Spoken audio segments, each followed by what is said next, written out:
year after I graduated from high school, I thought I was ready for life out on my own. I was all grown up, don't you know? At 18, we're a bag of chips and all that, right? And I did have a part-time job, so I had this very trifling income that I naively imagined would be enough to support me. It just so turns out that a friend of a friend owned a home that he was not living in, and he made the offer that his girlfriend and I could move in together there. And boy, I was raring to go. I was all in. My mother, however, was not as enthusiastic about that opportunity. It wasn't that she didn't trust me or that she thought I was incapable. It was that she had the benefit of a certain kind of wisdom I was bereft of at that young age. She knew there was no possible way I could support myself with my part-time income. And she also saw the very real problem of my moving in with this girl who I barely knew, a girl who was actually still in high school, a girl whose boyfriend owned the home that we were planning to share.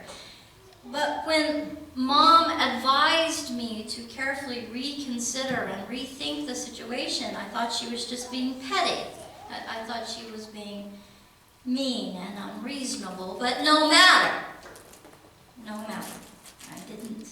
I didn't need her advice or her approval. I was 18 after all. I could make my own decisions without Mama's consent. And to her great credit, she let me do that. She was unhappy with my decision, and that was made very clear. But she still allowed me to do what I was determined to do. So I packed up my little pink bedroom and put my clothes into a suitcase. I loaded up my dog, because I've always had a dog to load up, and I moved out. And I didn't talk to Mom very much for those first few weeks. But somewhere around week 4, the dynamics of my independent living drastically changed. See, my roommate got homesick, so she spent much of her time at home with her mother, which presented me with a few problems to begin with. I found out really quickly that I was afraid to spend the night alone. And when I say afraid, I was utterly terrified to be there by myself. But I didn't tell anyone that, of course. Secondly, since my roommate was always at her mother's, she never bought groceries.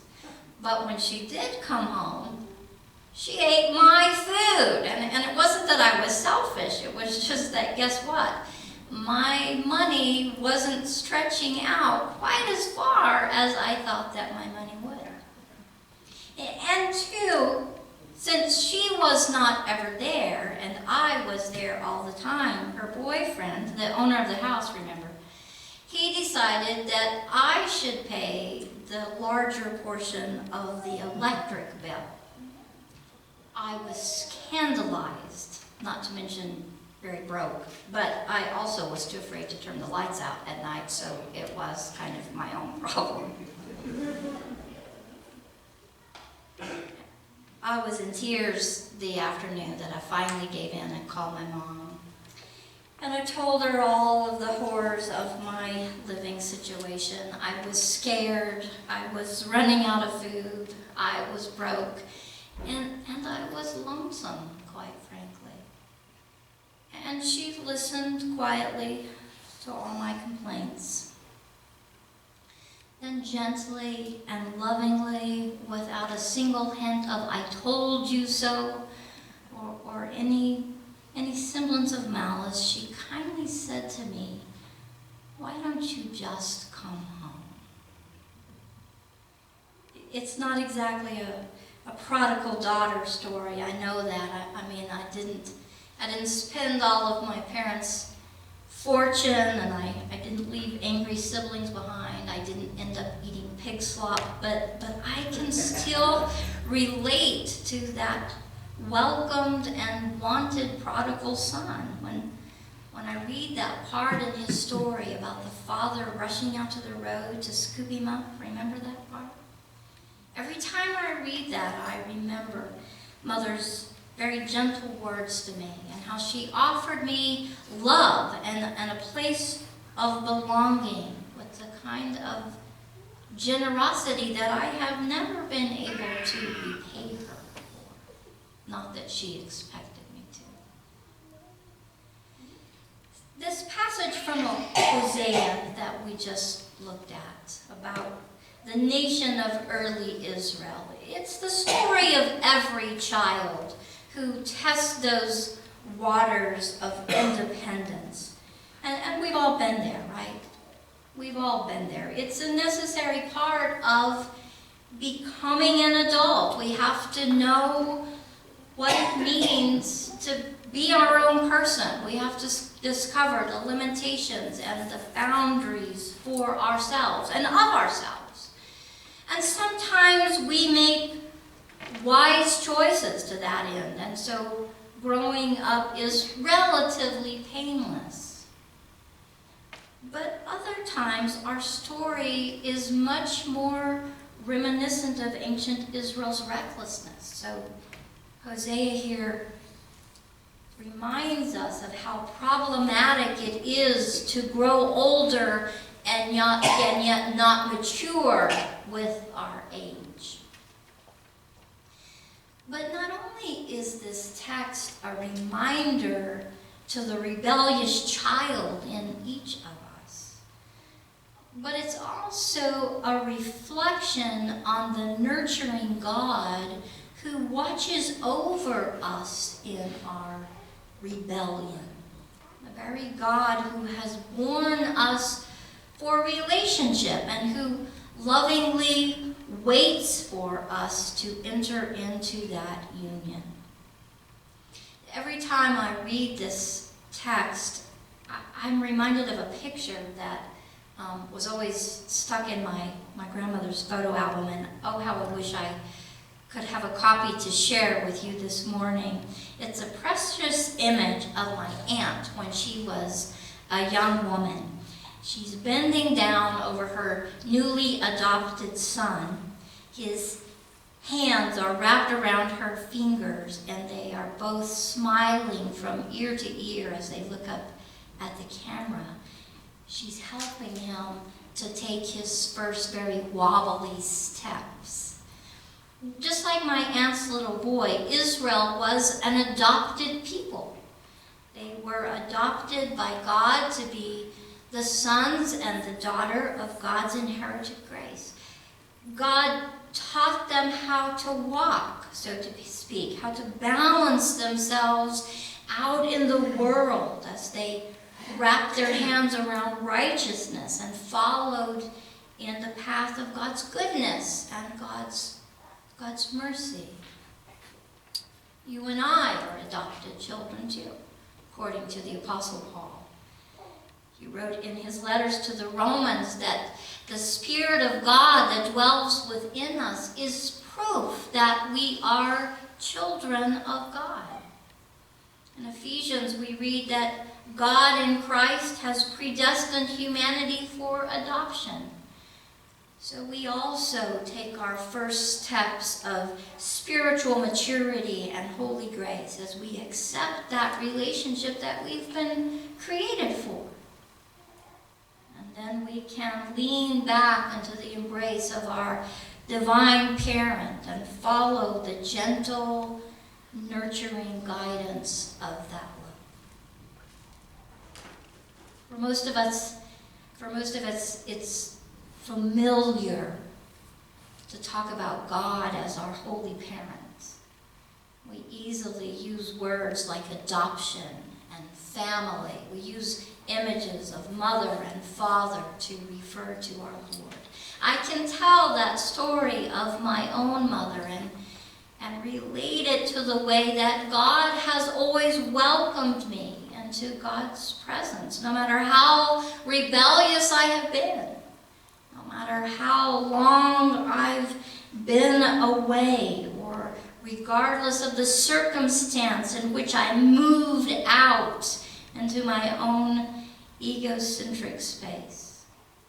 When I'm broken and scattered, when my plans don't turn out the way that I thought that they would or intended them to, I hear the gentle, loving voice of God say to me with no semblance of malice, "Why don't you just come back home?"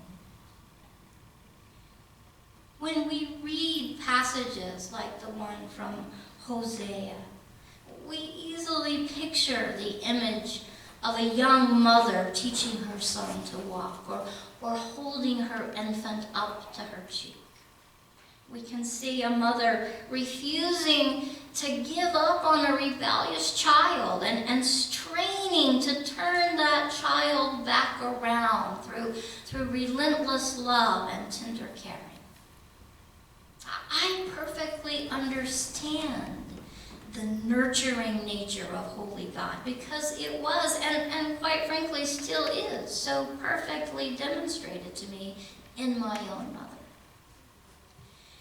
But not everyone has the same experience of mother that I have had, and that most of you have had. Not every woman who gives birth raises her children in a healthy, loving relationship. And in those cases, for children of abuse, it's difficult to relate to God as a parent who deeply cares for us. So perhaps we need to change our focus here. Maybe we need to look again at who is really mirroring whom.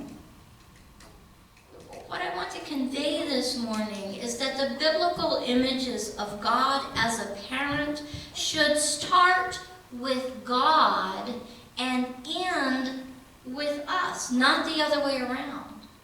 The Lord doesn't mimic a human parental model. But when we genuinely love children, when we nurture them as they grow, when we help them to mature with age, when we shelter them from harm and protect them from evil, when we bind up their wounds, when we guide them on good, solid paths, and when we help them to develop a deeper sense of the greater good, then we are mimicking the parental model of God. We are offering to someone else what has already been given to us. Whether we've given birth to a child, or adopted a child, or we're fostering a child, or we have taken a child or a young person under our wing and into our care, when we do so with a gentle and genuine nature of love, then we reflect the image of God. And we can all participate in that role, no matter how we were raised or what our past experience of parenthood has been. We can all participate in the same role that God gives to us if we will just fix our eye on our Creator, the one who birthed all of life into existence. If we watch the movement of God and learn from the holy virtues of God, then we discover the true essence of parenthood. And we can lean into that and let it guide us. You know, in the 13 years that I've been in ministry, I have never preached a Mother's Day sermon. I've always, participated with the congregation, and we give out carnations and say who's the youngest, who's the oldest, who has the more kids, But I've never preached a Mother's Day sermon.